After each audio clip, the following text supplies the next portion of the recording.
Magandang araw mga kaibigan.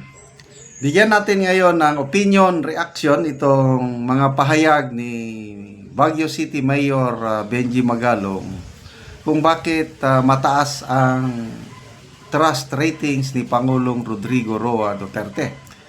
Ito, mayroong Facebook reel posted by Ang Balita Ngayon.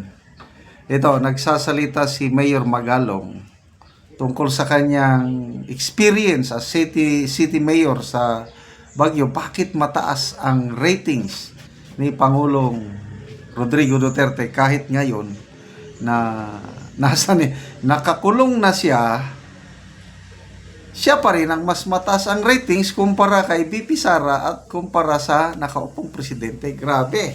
Ano bang magic meron ni Tatay Digong? Ito, pakinggan natin si Mayor Benji Magalong.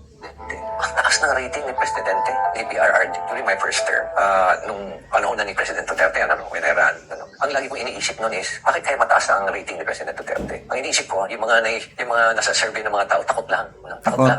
And then when I started campaigning and doing the house-to-house, tinatanong ko yung mga tao, sinong gusto nilang Presidente? Ang taas ng rating ni Presidente, ni PRRD. Ang first na reason is, yung feeling of safety. Yeah. Pati yung mga madre, nakita mo naman kung paano kuminsan na dinidisrespect ni PRRD si Pope, pati nga yung Panginoon natin, dinidisrespect na niya. Pero may nakakusap ako mga madre, sabi ng mga Duterte kami. And tinatanong ko sa bakit? Yung feeling of safety na kahit anong oras uuwi ka, safe na safe ka, unlike in the past na daan sila sa iskinita, takot na takot sila dahil marami nakahubad, may mga drug addicts, and during that time, involved na rin yung mga ibang PNP personnel, meron na rin tayo mga narco-politics, at mga maralaking mga well-known businessmen na involved na rin sa drug. Kaya nakakatakot ang situation nun Kaya more of the safety issue sa tingin ko, yes.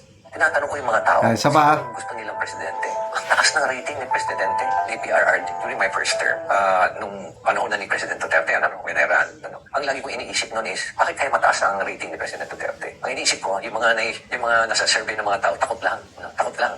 And then when I started campaigning and doing the house-to-house, tinatanong ko yung mga tao, sinong gusto nilang Presidente? Ang taas ng rating ni Presidente, ni PRRD. Ang first na reason is, yung feeling of safety. Pati yung mga madre, nakita mo naman kung paano kuminsan na dinidisrespect na ni PRRD si Pope, pati nga yung Panginoon natin, dinidisrespect na niya. Pero may nakakusap ako mga madre, sabi ng mga Duterte kami. And tinatanong ko sa bakit? Yung feeling of safety na kahit anong oras uuwi ka, safe na safe ka, unlike in the past na daan sila sa iskinita, takot na takot sila dahil marami nakahubad, may mga drug addicts, and during that time, involved na rin yung mga ibang PNP personnel, meron na rin tayo mga narco-politics, at mga maralaking mga well-known businessmen na involved na rin sa drugs. Kaya nakakatakot ang situation nun Kaya more of the safety issue sa tingin ko, yes. Okay. Tinatanong ko yung mga tao. More on safety issue. Ang rason bakit maraming Pilipino ngayon na nagtitiwala pa rin kay dating Pangulong Rodrigo Roa Duterte. Ako, experience ko talaga ito. 2015, nag-retire na ako. Panahon pa ito ng Pinoy administration, Takot akong tumira sa aming farm sa bundok. Kasi nga, ayan, malala ang mga addictos benedictos plus mga rebuilding NPA. Yung farm namin malayo sa kabihasnan, malayo sa kapitbahay. Takot akong mamalagi o magtagal doon sa farm. Kaya lang pag upo na ni Tatay Digong, nakita ko, natakot ang mga addictos benedictos, lumayas sila. Then yung mga NPA, nung sinimulan niya yung NTF-ELCAC, wala na. Talagang bungkag lapinig kung sa Bisaya. Malayo ng mga NPA. Kaya, nung kapanahon na niya, talagang safety ako na magtira sa aming farm. Ngayon, iba na. Talagang bumabalik na sa dati. Sayang kung sino pa yung presidente na, again, may experience, malaking naitulong sa sambayan ng Pilipino, siya pa ngayon ang nakakulong. Isa pa, yung aming farm, malayo sa syudad, sira-sira ang kalsada. Pag-upo ng isang Tatay Digong na simento, Siya lang ang nakapagpasimento, nakapagawa ng tulay papunta sa aming farm. Yun, mga bagay-bagay na I am so grateful sa isang Tatay Digong na kahit kuminsan nagmumura, kailang iba yung salita, iba yung gawa. Meron namang napakabait magsalita, ang galing mangako, kailang 3 taon na, wala pa akong nararamdaman nga biyaya. Puros kaguluhan ang nakikita dahil sa isang leader na mahina at hanggang salita lang. So, magbasa tayo ng mga comments. Salamat, Mayor Benji Magalong. Kung pag-usapan natin ng good governance, isa na itong si Mayor Benji Magalong na model of good governance. 3 syudad ito na nakikita ko. Baguio City, Quezon City, at saka Pasig City. Ayan. Mayor Joy Belmonte and Mayor Vico Soto ng Pasig. Mayor Magalong.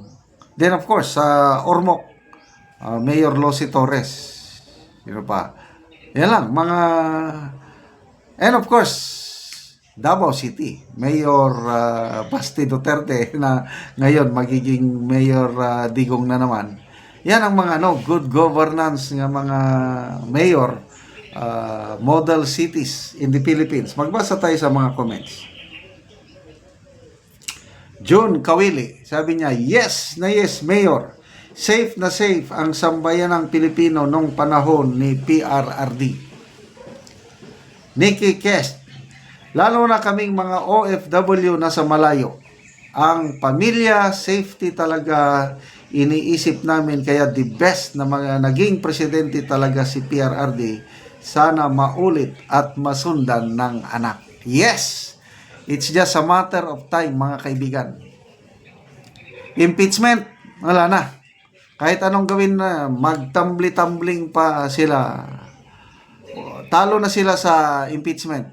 It's just a matter of time. Magtiis na lang tayo ng 3 taon.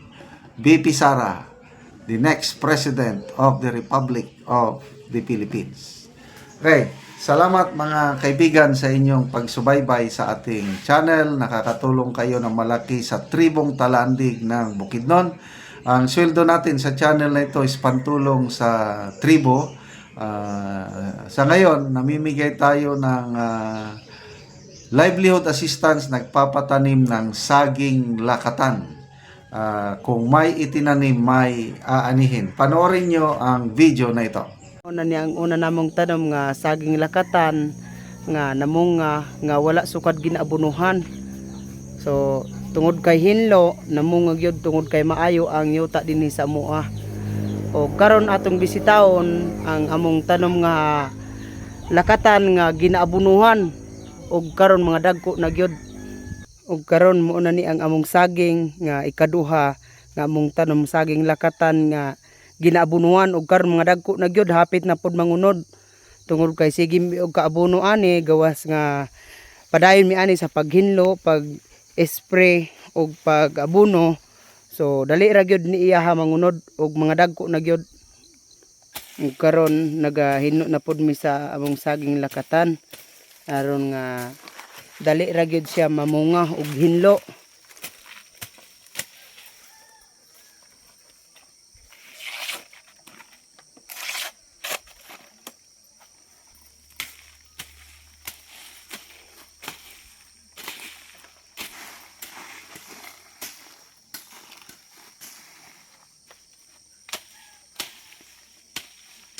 Og karon human sa among paghinlo nagaabuno na pud mi sa among saging lakatan para gyud nga mas dali gyud mangunod.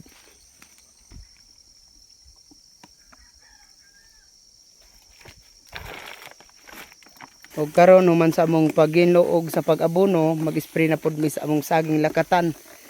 Ay amo gyud ning atimanon og maayo para nga sa among pag-harvest. Dali ra gid mi ani maka-harvest kung mangunod og dali among saging lakatan. Muna ni ang among ga-spray ang puradan para pampatay sa insekto. Para gyud nga mas maayo pa ang tubo sa among saging. Yes, kaning akong mga tinanom nga saging lakatan 240 ni. Salamat yun kayo sa Ginoo ug sa naga tanaw sa YouTube nga padayon sila nagatabang sa mua. Salamat.